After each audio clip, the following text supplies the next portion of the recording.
Hey, everybody. Okay, we are live.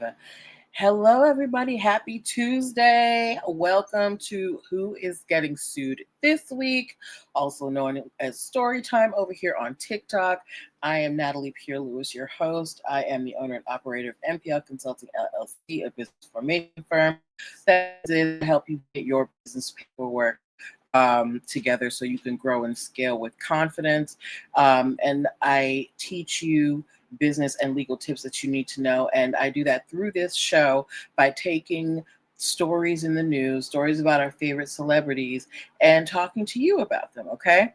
So this is a time for you to learn. I'm broadcasting on 3 different devices. So YouTube, Facebook. If you see me looking this way, it's because I have multiple devices and I don't want to put them on the actual laptop because that tends to interfere with the sound. So um, just bear with me as I monitor 3 different screens, okay?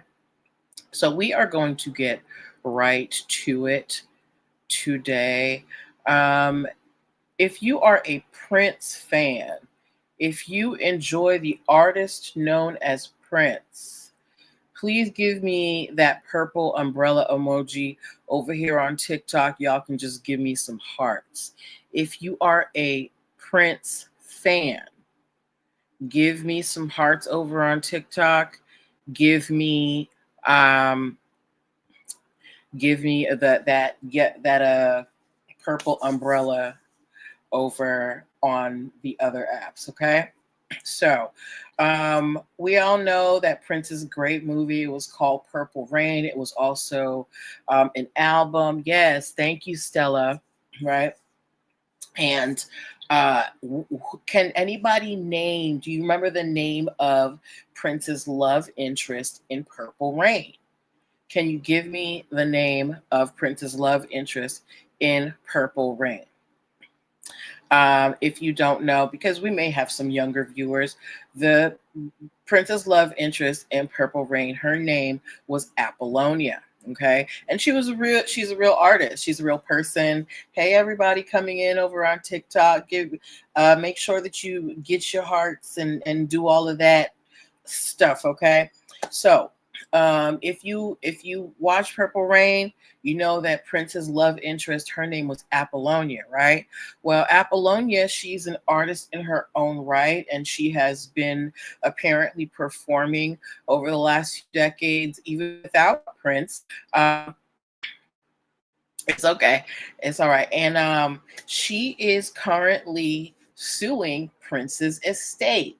Okay, if you want to know why she's suing Prince's estate, give me some hearts over on TikTok and give me some stars over on YouTube and Facebook and Instagram. Okay, if you want to know why Apollonia is suing Prince's estate, give me some love. Let me know that you're paying attention. Okay, so here's what happened.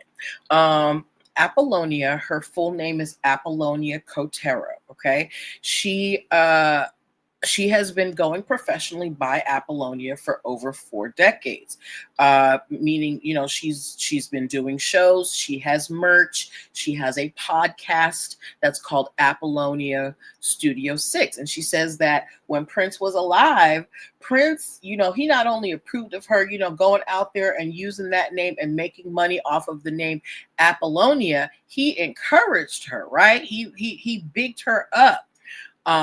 To go, take the name Apollonia and make it something. But then, you guys know, unfortunately, Prince passed away some years ago, and his estate has been going through a lot of issues because, of course, Prince did not leave a will. So they've been hemorrhaging money trying to figure out exactly what Prince owned, what it was worth, and who it goes to, right? In the meantime, whoever is in charge of the estate, I guess they're trying to generate funds. So they filed a trademark for the name Apollonia, covering entertainment and clothing, which means they probably were going to try and make new Purple Rain merch with Apollonia on there, right? And not only did they file for the name Apollonia, they also asked the U.S. government to cancel her trademark over her own name. Okay. And so of course Apollonia, she's like, so y'all really trying to dig in my pockets. I went through the trouble. I trademarked my name. Prince said it was okay. Why does the estate have a problem with me making money off of my name? Probably because the estate is hemorrhaging money and needs to figure out how to get some some income ASAP. Because when you die without a will, it takes a lot of money to go through all of that stuff. So make sure you have your wills in order, okay? So now Apollonia, she's asking the court to essentially say, certify that yes, she owns the name Apollonia, and to tell the prince's estate to stop interfering with her name. Okay. Now, Prince's estate, they are saying that the name Apollonia, Prince created it, so it belongs to the estate. They say that they've also tried to settle with her, and they've like engaged, right? So also there's a stage musical adaptation. So the way they took what's that thing? The way they took The Color Purple and they turned it into a stage play and then a movie. Well, they're taking Purple Rain and they're making that into a stage play. And there's going to be an actress in there playing Apollonia. Okay, so this is very estate lawyers be lawyering. This is very important. It was very smart of Apollonia way back then, she to secure her branding, right? Because now she has a leg to stand on. Had she not had the foresight to trademark her name and go forth and continue and try to make money with it, she might not even be able to fight this, right? Can you imagine? Can you imagine somebody trying to prevent you from making money using your own name? Because that's exactly what the estate is trying to do.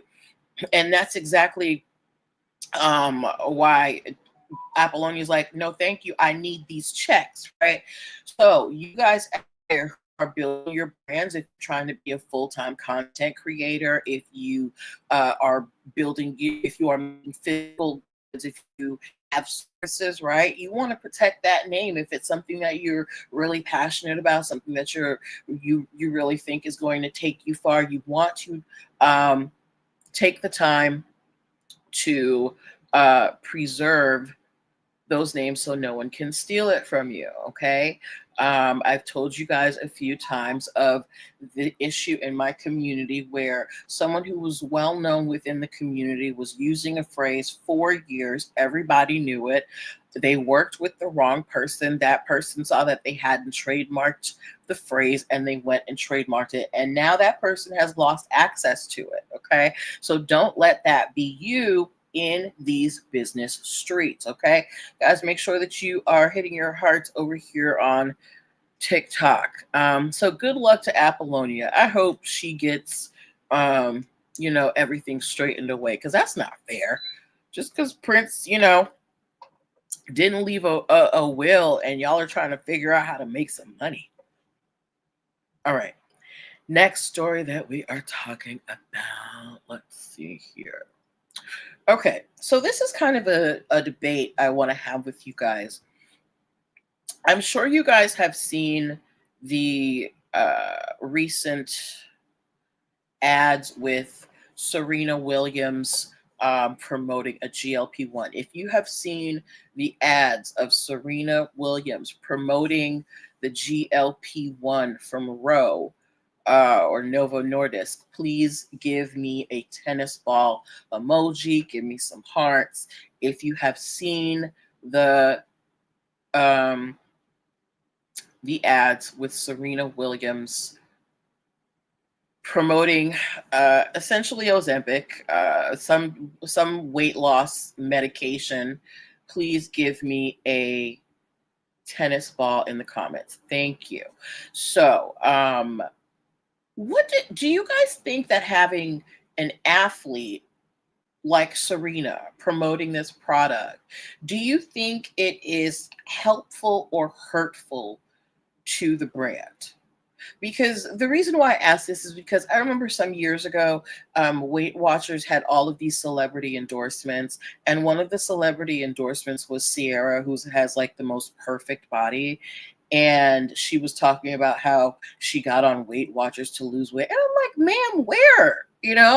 Um, and it didn't make me want to, necessarily get on Weight Watchers, but there has been a lot of discussion out here about GLP-1s and how safe they are. And now we have some big name celebrities coming out endorsing it, but at the same time we have lawsuits coming out. There's a lawsuit right now that a class action lawsuit over Ozempic because people are going blind and experiencing stomach paralysis, right? So on the one hand you've got these lawsuits coming out, but then you also have Serena Williams, one of the greatest athletes ever, promoting this product. Stella said her husband it's a win-win. Wait, is her husband involved with that company, Stella? Can you let me know? Okay, I'm getting like real live tea, guys. Hold on. I think Stella has some information. Okay. Stella just said something about her husband. But I want to know your views in the comments. Do you think having someone like Serena Williams helps or hurts that brand? Row affiliation, is that her husband's company? Um, Let me know. I mean, look, I know Serena probably got a really great check for that, but we also need to think about what does that say to the public at large, right? We have seen this trend of people getting on these weight loss medications. We don't necessarily know what's in all of them, especially if you're not getting them from your PCP. And what does having someone like Serena Williams due to the idea of taking a GLP-1 or a weight loss drug? What does that do? Hi, guys. Instagram. I had been trying to simultaneously broadcast over on StreamYard, but it just wasn't working. So I'm just streaming to you guys directly now. TikTok, what's up, guys? Hey, hey, hey. Yes, but yes. So does seeing Serena Williams as a spokesperson for a GLP-1, for those who maybe have thought about it, does that make you want to try it, or does that make you want to pull away from it? Let me know in the comments, please. Stella said Alex Ohanian, he is an investor and board member of the telehealth company Row. Oh, okay. So mama's getting a nice little check, and so is Papa. Okay. All right. I see it. All right. And I get it. Hey, get your money. But I want to know from you guys, does that make you want to get on a GLP-1, or does it make you pull away, or do you have no opinion on it whatsoever? Let me know in the comments. Okay. Thanks for the tea, Stella. Yes, we love participation. Okay. All right. Next story that we are talking about. Make sure I haven't missed anybody here. Hey y'all. Did anybody here see Blade Runner 2049? If you saw the movie Blade Runner 2049, please give me a car emoji. Just give me a car emoji. Okay. Now, in Blade Runner. Okay. So the company that produced Blade Runner 2049, Alcon Entertainment, they have filed a lawsuit against Tesla, Elon Musk, and Warner Brothers. Right now, Elon Musk has had a very, very bad scorecard when it comes to trademarks and intellectual property. He is always trying to trademark something, and he's always being told no. Okay. And that also extends into copyright, right? So trademarks, they protect your logo and your name, what represents your company, but copyright protects what you create, right? So the company that produced Blade Runner 2049, they had apparently they're filing because Elon Musk used an image from their movie without their permission. So there was a promotional event titled We Robot in October of last year where Elon Musk presented Tesla's new robo taxi, the Cybercab. Okay. And in that promotional event, there was an AI generated image that resembled a scene from Blade Runner 2049. So somebody probably put something through Midjourney and they popped out with Blade Runner 2049, right? The image was of a man in a long coat overlooking a dystopian cityscape, evocative of Ryan Gosling's character in the film, right? So before this ad even went out, Musk's people went to Alcon Entertainment, went to the people who made Blade Runner, and they said, hey, can we use this image for our robotaxi event? And Alcon said no, but Tesla used it anyway. Okay.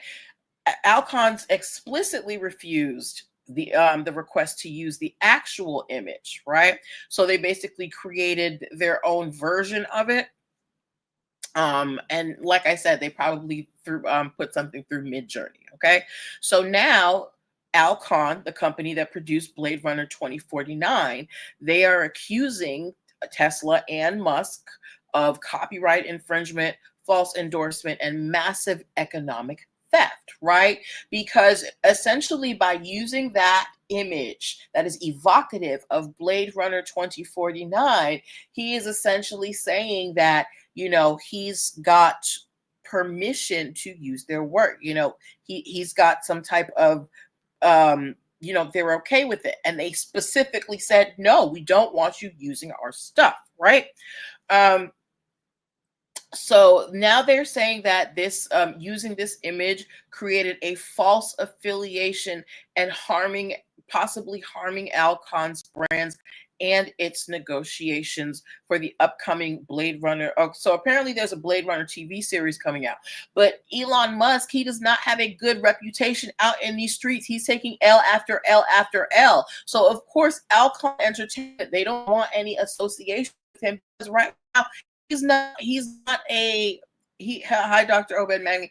He is not a good person to have on your team. He's like, it's just having him endorsing you or having him or being affiliated with Tesla or Elon Musk right now is not a good look, particularly if you're in the entertainment sphere, right? Because there's a lot of artists in there and most artists aren't pro Musk. So of course Alcon, they're like, look, we ain't got nothing to do with this Elon Musk. We don't have nothing to do with this Tesla. So they are suing him and Tesla for copyright infringement. Okay. As of now, Tesla has not responded to this lawsuit. And this is just one of the things that is going to come up more and more often as AI becomes more prevalent in what we are using to produce, different forms of media. Okay. So Stella, yes, girl. He's just, you don't want him on your team. He's just bad luck. Bad luck. All right, if you just popped in, you are watching Who's Getting Sued This Week. I am Natalie Pierre-Lewis, your host. This is where we learn business and legal concepts using pop culture and celebrity news. So if you are interested, in how business works, using your favorite celebrities, you have come to the right place. All right. Our next story that we are covering tonight. Do we have any RuPaul's Drag Race fans. If anybody here is a RuPaul's Drag Race fan, please put RPDR in the comments. If we have any RuPaul's Drag Race fans, please put RPDR in the comments, okay? I love RuPaul's Drag Race. I've seen pretty much every season, including All Stars. I'm not really into the other countries. I maybe the world one, but I'm mostly regular Drag Race. So if you like Drag Race, give me an RPDR, okay? Anyway, so one of the queens from Drag Race, she goes by the stage name Lexi Love, right? Now, Lexi Love, she was on season 17 of RuPaul's Drag Race, and she has been trying to trademark her name. Unfortunately, there is already a Lexi Love out there. This Lexi Love, she is an adult performer and AI architect. And she does have a federally registered trademark that she has had since 2004, right? So these two different people, Lexi Love, the drag queen, and Lexi Love, the adult performer, they both want to use this name to make money. Lexi Love, the adult performer, has had her trademark since 2004. According to Lexi Love, drag queen, she's been using that name since 2009. And that the adult performer's trademark had expired, and that she just reinstated it and then started targeting Lexi Love. That doesn't make a whole lot of sense, because when you get your trademark, right, your trademark is good for 10 years. At the 5-year mark, you're supposed to make a declaration of use, just so that, letting them know, yes, I'm still out here using it. But then at the 10-year mark, you're supposed to renew it completely. So if Lexi Love, the performer, had her mark in 2004, and Lexi Love, the drag queen, started using that name in 2009, Lexi Love, the adult performer, was only halfway through her trademark, through the trademark life cycle, right? So she was right at the 5-year mark where she had to file the declaration of use. So now Lexi Love, the adult performer, is going after Lexi Love, the drag queen. Okay. And Lexi Love, the drag queen, she's saying that, she's losing bookings because of this lawsuit. She's losing revenue. What else did she say? So now, also they've removed her Cameo page. They took her music off of Spotify and Apple Music, and some of her social media accounts have been taken down because of this trademark battle, right? So now Lexi Love, the drag queen, she has to go and basically rebrand. She has to choose a new name.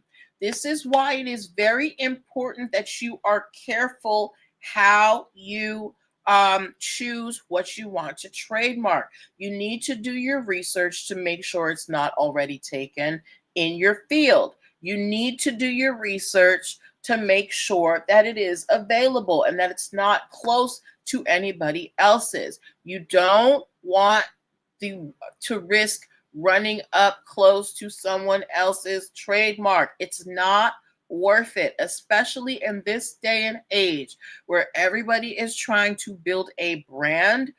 Make sure that your name is as unique as possible. Okay? Thumbs up. Give me a thumbs up if you agree. All right.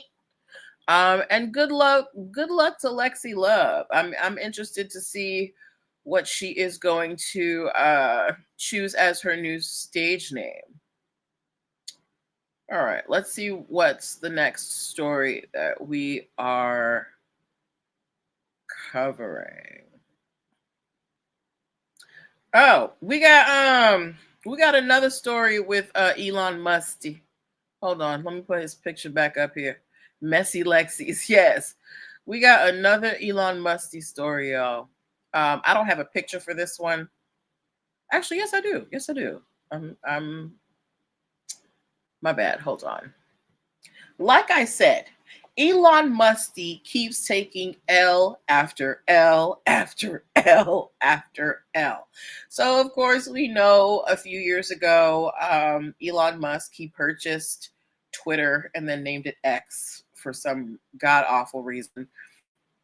And then since then, he has taken X and he's tried to do different things with it, including launching an AI portion called XAI. And of course, he tried to file a trademark. And of course, he probably didn't do any research to see if the name was taken. And he is now being sued by a web developer or a blockchain developer over the term XAI. There is a company called X Populous. They are based in Delaware. They are behind Ethereum gaming platform Chai, I guess. And they're suing Elon Musk's AI company, which has tried to adopt the same name. X Populous says they've been using XAI, the trademark, since June 2023. Before Musk announced his XAI venture. They said they started using it about a month before Musk started using it. The market confusion came into place when Musk tried to reveal plans for a gaming studio. So the X Populous company, they're making gaming program stuff, right? So they were like, Musk, do your thing over there with your Twitter, but then Musk was like, well, I want to get into gaming too, right? So X Populous, they were like, no, we are the gaming XAI. So now they're saying that this overlap has caused consumers, media outlets, and even Musk's chatbot Grok to mistakenly link X Populous's XAI platform to Musk Venture. So because of the name similarity and because they are overlapping in the industry that they are in, even the AI program that runs X, formerly known as Twitter, has mistakenly connected X Populous's XAI with Elon Musk's XAI. So they're saying that Elon Musk using this name, it's diluting their brand identity, and they also are suffering, negative reviews because Elon, he's a pariah. People don't like him, and if you are seen right now as associated with Elon Musty, you gonna be musty too. They gonna think you musty too. So XAI, they are suing him for trademark infringement, and not only that, the trademark office itself has already suspended several of Elon Musk's trademark application because it is causing confusion in the marketplace. I don't know if Elon Musk is trying to file these trademarks himself and trying to do it through Chat GPT, but I don't think his people or whoever is doing this knows anything about doing trademark research. Yes, I hope they win too. They probably will. I understand you got money to waste, sir, but at least you just look dumb. You look really dumb. Well, in my Antoine Dawson, you look really dumb for real, right? Okay, let me remove that. But yeah, Elon Musk cannot win, and being associated with him right now is not a good look. Nobody likes him. Nobody likes him. Name one person out here who likes him except maybe his baby, the child who can't read yet. So yeah, so the ex Populous company, the company that does the gaming, they want Elon Musk's company, they want the cancellation of the trademark applications, and they want the court to order Elon Musk to stop using XAI, and they want money for lost profits and reputational damage because people are like, ew, you hang out with Elon Musk, he gross, right? Um, like being associated with Elon Musk caused their token, their cryptocurrency to drop 5.16%. Okay? So understand they want no association with him whatsoever. Okay? All right. Our next story that we are talking about. Okay. Ooh, how many of y'all saw the Netflix documentary Gone Girls? How many of you saw the Netflix documentary Gone Girls? It was a series about a serial killer. Can I say that on the clock app? Don't. It was a Netflix documentary series. Um, so one thing Netflix does well, I will say, is they do documentaries very well. They get a lot of supporting information, and they really educate you on the subject that they are doing the documentary of, right? But right now, Netflix is facing a lawsuit because they used a YouTuber's interview in this documentary. Okay. So there is a Bronx based digital creator, Antoine Amira. He has a YouTube channel called Bonjour Reality. He filed a lawsuit against Netflix because he says that they used an interview Amira had with Rex Hoyerman, who is the accused serial chopper in the documentary series. So this guy, he's a YouTuber. He interviews different people. One of the people he interviewed is suspected to be the serial of Long Island, and he had an interview that was on his YouTube page. So Netflix essentially scraped the interview. They went on YouTube, they found the interview, and they used it in the documentary, right? So when Amira sees the documentary, he contacts Netflix and he sent them an invoice, but nobody responded.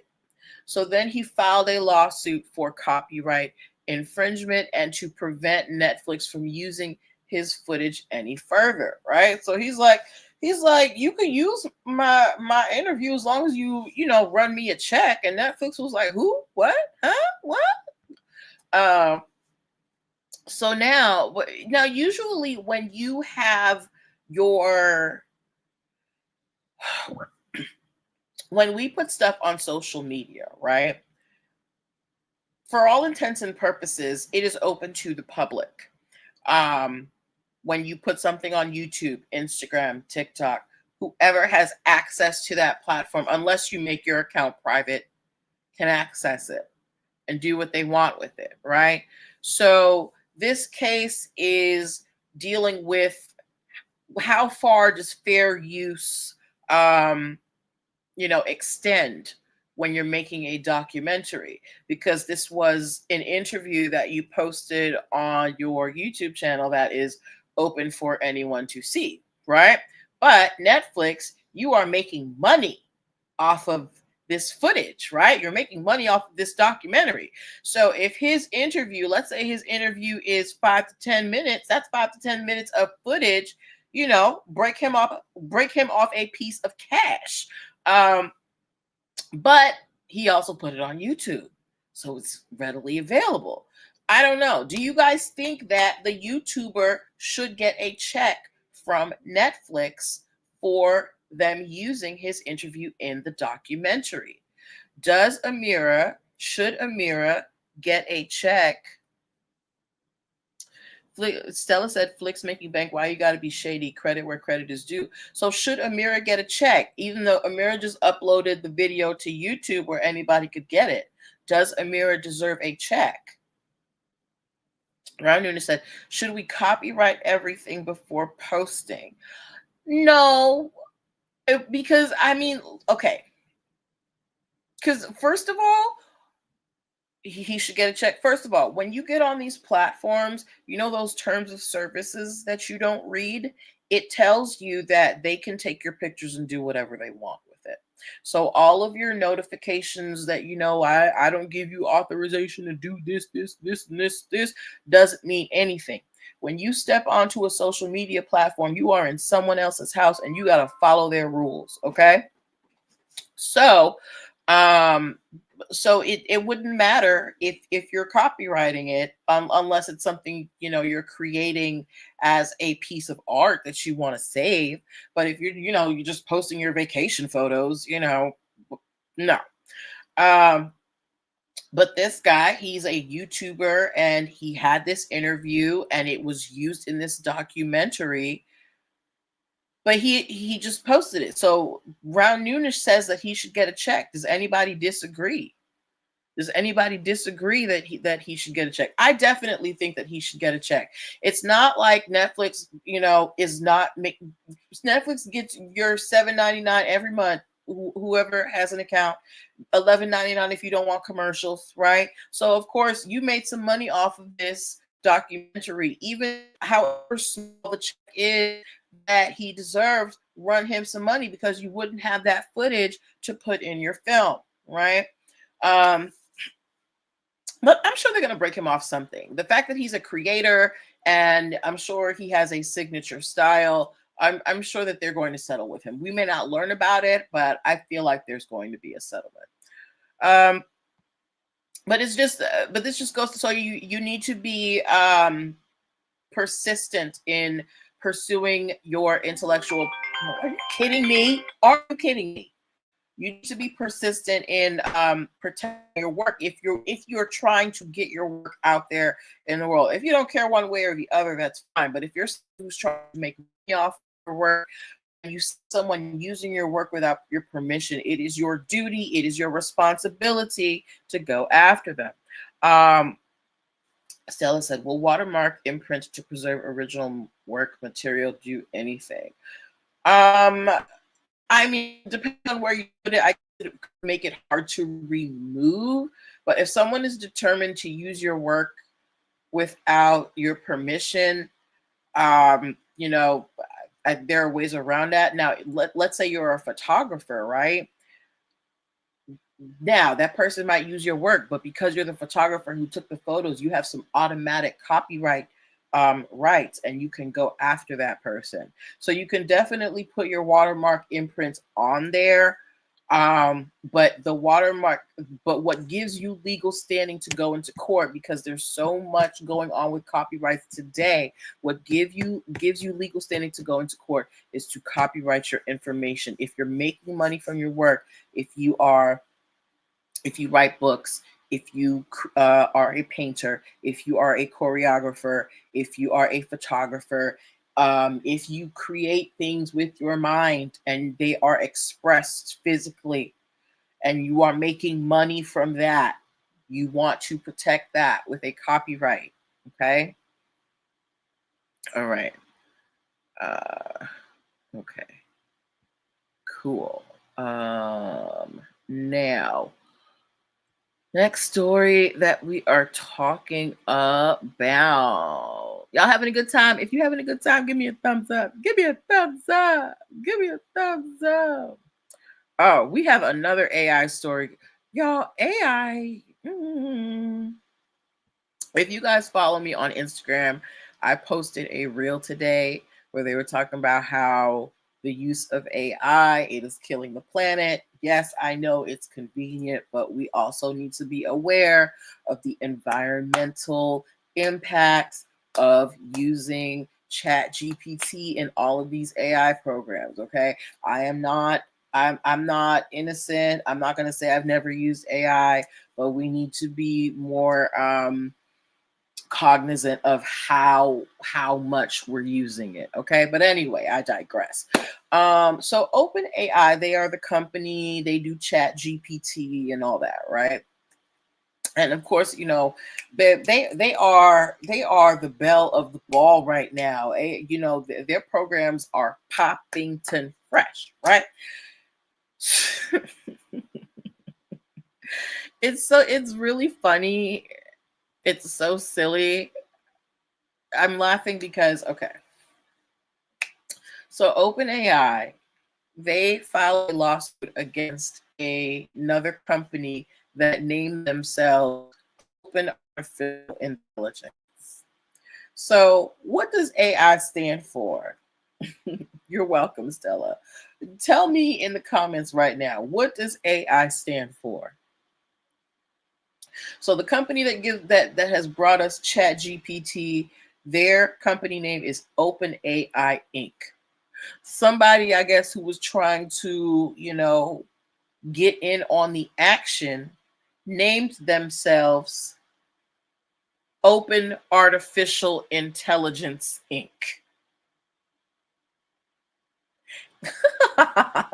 Round Noonan said Allen Iverson. Okay, in the context of tech, what does AI stand for? AI doing too much. Yeah, thank you, Stella. Artificial intelligence, right? So if we have Open AI Inc. over here, and we have Open Artificial Intelligence Inc. over there, do you guys, as reasonable people out here in the world, do you think that there is a possibility of confusion between these two companies? Thank you, Round Noonish. So while you give me those answers, right? So OpenAI filed a lawsuit against Open Artificial Intelligence. Um, and the people who ran Open Open Artificial Intelligence, they applied for the trademark on OpenAI's name the day after OpenAI launched. So sometimes people will try to capitalize on someone's success and try and trademark their name, right?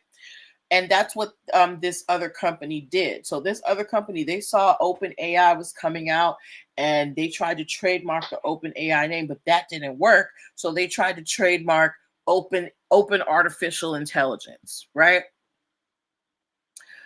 So OpenAI, they're like, oh no, we know exactly what's happening here. So they filed a lawsuit in 2023. They claimed trademark infringement and unfair competition. A judge, basically, they told the Open Artificial Intelligence that they had to stop using the name. And then couldn't, use it for anything promoting any AI products, right? So eventually, OpenAI won, and the court said that Open Artificial Intelligence, the guy who filed that, they misled the USPTO with their application. And they also said that OpenAI had developed secondary meaning in the marketplace, right? So OpenAI, it's kind of built its own buzz around itself. So they're like, you can't just go out here claiming Open AI. Now, of course, Open Artificial Intelligence, they disagree. They said that they're going to try and appeal the ruling, but Open AI, they've really put their stamp on the Open Artificial Intelligence game. So of course there are going to be people who want to capitalize on that, but OpenAI was very smart and they secured their intellectual property so they could tell these OpenAI wannabes, go on somewhere, you don't even go here. Okay? So again, you can jump on a wave, but you don't want to mimic someone's style, right? So let's think about this in terms of fashion. Everybody can make a red dress. What differs the red dresses is the labels and the qualities. And you never want someone to mistake your red dress for someone else's red dress. Okay? So just be unique, guys. That's all I can tell you is you need to be unique out in these business streets. There is so much competition. There are so many peoples with amazing ideas, and there are some people out here who's just trying to steal. So you need to be aware, and you need to be unique. All right. Okay. We have gone through. Did we cover everything already? Hold on, guys. I think we might be at the end. Um. Oh no, we have two more stories. Okay. I don't have pictures for these, but I'll put them up later. I'll put them up later. So if you were watching me a few weeks ago, we talked about this story of an online jeweler that Disney was suing because of some jewelry that was way too close to the type of jewelry that Disney sells, right? Now the jeweler in Hong Kong, because that's where that's where they were based. They were like, well, we didn't violate any laws, but they took down the jewelry from their site. Why do you think they took it down rather than keep selling it, since they feel like they're not, they haven't infringed on anything? They said they did it because they did not want to get through any long legal battles. Listen, Disney has deep pockets, okay?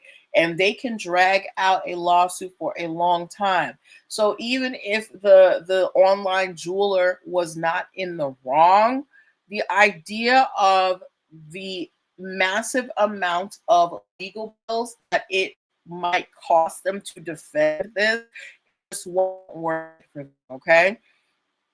So this is why big companies like Disney, they have legal departments where their entire job is to protect the intellectual property of the company. The Disney name brings in the dollars. They are not playing with you, okay? So you've got to be so you have to have some real proof that you haven't ripped Disney off or you haven't infringed on their stuff. Either that or you've just got to be delusional, because they can keep the legal proceedings going forever because they have a lot of money. But you as the individual, you know, business owner, you probably don't have as money as they have to devote to legal fees. Round Nunes said Disney's money is long, but it's worth a shot. I guess, girl. I guess. Um, and then the last story that we are covering. Okay. Which city do y'all think has better pizza? I always hear people talk about New York pizza, New York City pizza, and Chicago style pizza. What type of pizza do y'all like? Let me know in the comments. What type of pizza do you guys like? What type of pizza do you like? Do you prefer New York City style pizza or Chicago style pizza? I don't know what it's called. Anyway, I prefer New York style pizza. Uh, but there is currently a pizza war happening in New York. Yes, a pizza war. There is a legal battle between Patsy's Pizzeria in Harlem, which New York City style, which started in 1933, and Patsy's Italian restaurant in Midtown, which started in 1944. So one of them is a pizza place, one is an Italian restaurant, right? Okay. So in 1999, the Italian restaurant started, they sold sauces and stuff in jars. And they sued the pizza place in Harlem for also starting to sell jars that said Patsy's on the jar. And they got the court to tell the Harlem pizza place that, hey, you cannot sell jarred sauces with the name Patsy's on there. That is the Midtown Patsy's territory. You can sell your pizza slices, but you cannot sell any pasta sauce or break whatever sauce you're doing, right? So the pizza shop basically flipped the court, kept selling, sauce in jars 3 times, and they tried to get trademarks for frozen pizza, which again would be some type of packaged food. The injunction was for packaged food in general, not just for jarred sauces. So any type of packaged food, which would include frozen pizza. So the Harlem Pizza Shop, they were like, court, I don't care what you said. They were still selling their jarred sauces. They were trying to sell frozen pizzas. So the judge said, since you're not listening to what I'm saying, I'm going to penalize you and make you pay $300,000. Okay. When the court tells you to stop doing something, you have to stop doing it. And when you have trademark infringement, there's something that is called treble damages. If the court or someone who is authorized to tell you to stop doing something, to stop using a name, stop using a trademark, if they tell you and you continue to do it and you know that it's wrong, because of your persistence and your defiance, they can charge you 3 times what the person suing for lost. So the judge said, oh, really? You think you can just do what you want and apply for these trademarks and sell frozen pizza? Well, run us $300,000. So that's just to say, when the court tells you to stop, you should stop. Okay. And people out here, when you have your trademark, again, you have to zealously defend it, because if the Italian restaurant had not, stood up for their rights and said, hey, they keep selling these jarred sauces, they're applying for these things, they could have lost, their trademark. It could have come generic. They could have lost the rights to it. So it is your responsibility, again, to zealously defend your trademarks out here. Okay. Yes. So that is where I'm going to leave you tonight, guys. We had tons of stories. I will be splitting these up so that you can watch the individual stories at your leisure. Thank you, everybody, for hanging out with me. If you are thinking about starting a business, I encourage you to sign up for a free 15-minute consultation with me. Check the page of my accounts. The links are all there. Have a wonderful night. Take care of yourselves, and bye-bye. All right, turn this off. And now turn this off. And now and share. And end stream. And